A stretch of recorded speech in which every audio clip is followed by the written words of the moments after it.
Hello everyone. This is Sudhir, Assistant Professor and Deputy HOD, Department of Computer Science, PB Siddhartha College of Arts and Science. So in this video, I want to give an overview on our cognitive process. So what is the cognitive process? What is the need of cognitive process? So these topics will be covered in this video. Uh, by understanding this cognitive process, so you can solve many psychological problems, psychological issues. Especially you can solve yoga world problem, which means suffering from volatility, uncertainty, complexity, and ambiguity. So these are the main issues that we face when we have no idea about what is going on in our brain. So how to handle these issues, how to handle stress, how to handle our emotions, how to overcome some psychological problems like loss of memory. All these concepts will be covered in a series of video lessons, which are titled as IT cognition and problem solving, or you can call it as a cognition and problem solving, which is related to our human psychology. So, coming to this session, we are going to know about what is the cognitive process and what is the need of cognitive process. So, as per the technical definition, cognition is the mental action or process of acquiring knowledge and understanding through thought, experience, and the senses. Simply saying, cognition relates to what we are doing, what we are talking, what we are thinking. So, if you are aware of what you are thinking, what you are doing, and what you are talking, several psychological issues will be solved. So, the mental action or the process of acquiring knowledge, always cognition relates to acquiring knowledge. So, how will you acquire knowledge? So, knowledge can be acquired through understanding. And what you have to understand? You have to understand your senses. First and foremost thing, you have to understand your senses. So we are all having five senses, right? So each sense is used to perceive one type of information. Suppose if you are having uh, olfactory senses and you are having another one, touch is a senses, taste, smell, hearing. Eyes are one sensory organs which are used to perceive visual objects. So what you see, what you hear, what you talk, what you feel, and what you smell, all these are called as stimulus. Depending upon these stimuli, you will acquire some knowledge. So, you can say when you eat a item, food item, you say if it's the taste is good, you say, "Oh, yes, the dish is very good." So the taste of the dish is good or bad. How you are coming to that conclusion? Only because of that particular sense. And by reading information from that particular sensory organ, or you simply call it as a stimuli, you are coming to the conclusion that whether the taste of the food is good or bad. The same will happen with other senses also. And another important thing is your thought. So, if you control your thought, we can control our lifestyle also, and also you can avoid various problems, psychological problems, depressions. So, and then third important aspect is the experience. Say, for example, consider a kid, 2 years kid or 3 years kid. They want to go and touch the lamp. They don't know that particular lamp, when you touch it, it is hot and it will burn your hand. They don't know. Even if you advise them not to touch that lamp, they ignore it and they they are attracted to that lamp color, so they go it and they touch the fire. So what will happen automatically, their hand will have a burning sensation, and it is the experience. Through that experience, through that better experience, the kids will know that they are not supposed to touch the lamp or fire. So you are gaining information, you are gaining knowledge through these senses, or through your thought process, or through your experience. So all these concepts are defined in a single word, which is called as a cognition. So let me give you an example. Suppose you are walking from your home to your college, or from your bus stop to your college. Take your bus stop to your college. You are walking to your college from your bus stop. So while walking, what your what is your thought process? Did you observe any time? Just observe your thought process. So sometimes you may think about assignments to be submitted, and approaching exams. You may think about approaching exams. You may think about the classes that will go on that day, and also you will think about your friends. In the meanwhile, if you see a brand new model bike on the road, your thought process is directed towards that thing. What is that cost of the bike? What is its power? How stylish the bike is? And immediately, if you see your friend, your thought process is diverted from that bike to your friend. So all these thought processes are occurring in your brain, and we can say at a time, with a split margin.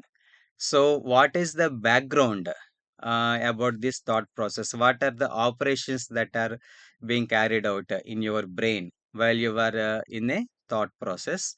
So, it is explained in this slide. So, how cognition works. To ignite your cognition, to ignite a thought process, first you should have a perception. Perception means viewing and understanding your environment. Viewing and understanding your environment.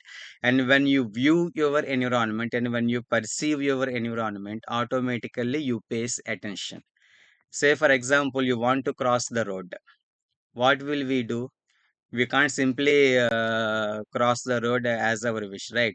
We will stay at the one side of the road, and we will perceive the environment. We will observe the road, whether vehicles are coming or not. If yes, what type of vehicles are coming, at what speed they are coming.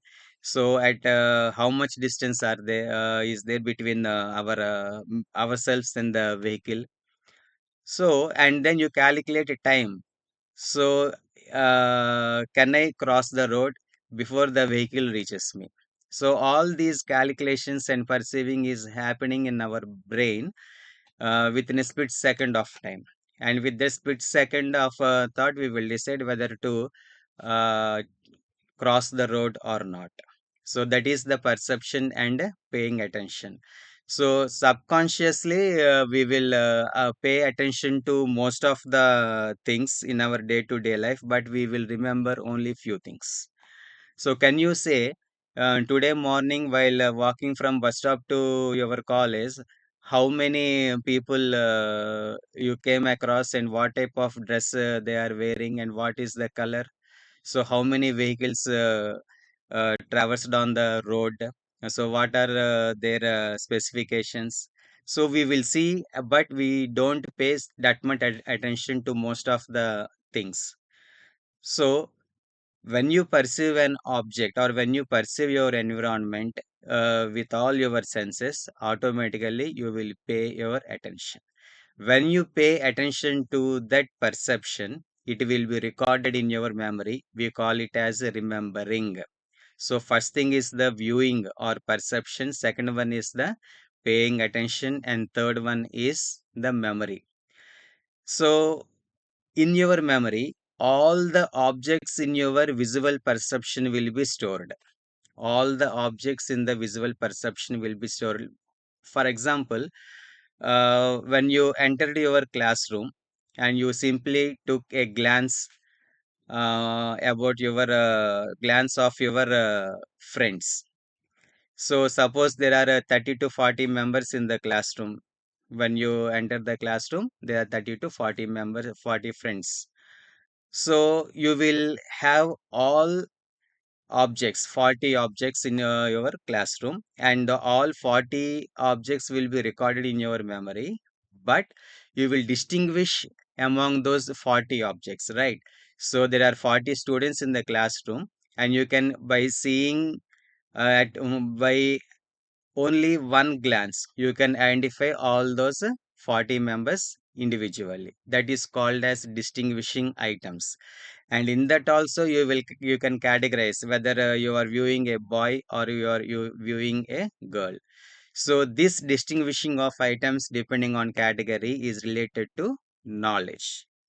So, and when you are talking with your friend or anything, you simply visualize about anything that can be done in the future or which is already performed about your party you celebrated with your friends last night, or party you are going to celebrate with your friends in this evening.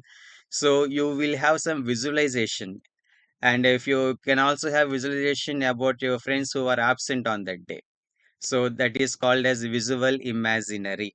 And then you understand and process some language in the sense, when you are talking with your friends, you have to hear what they are saying, you have to understand what they are saying, and again you have to reply, respond to your friends with the help of a language which is essential of having a set of vocabulary.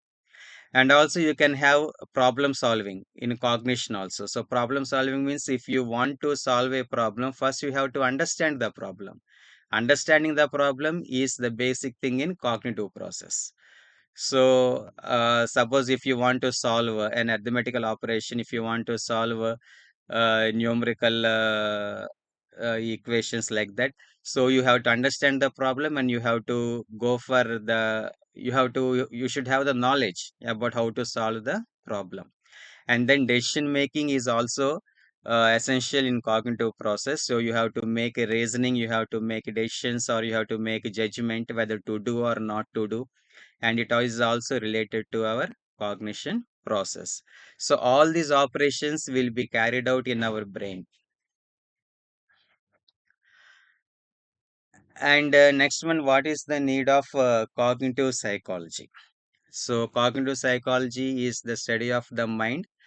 Why? Because the cognitive process is carried out in our mind. Mind is different, and brain is different. According to some scientists, both are same, but according to most of the scientists, mind is different and brain is different. So mind is our consciousness, mind is our awareness. Brain is the location where thought process is carried out. Memory is located. Our emotions are located in the brain.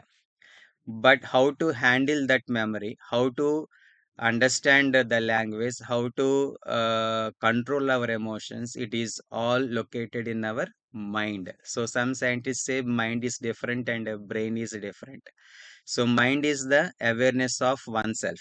If you are aware of yourself, then which it means that you have control on your mind. As I stated in earlier in the beginning of the session.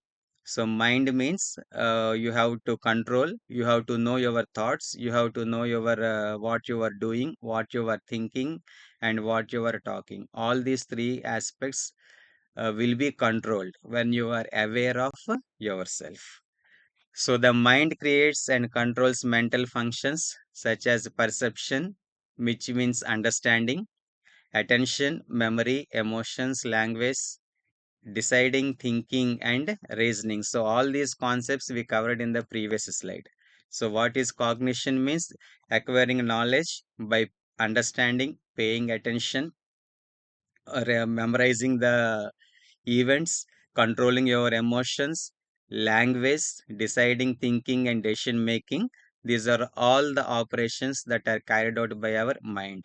So simply we can say the mind is a system that creates representations of the world so that we can act within it to achieve our goals. So everything we do in our day-to-day activity is just an representation of the world.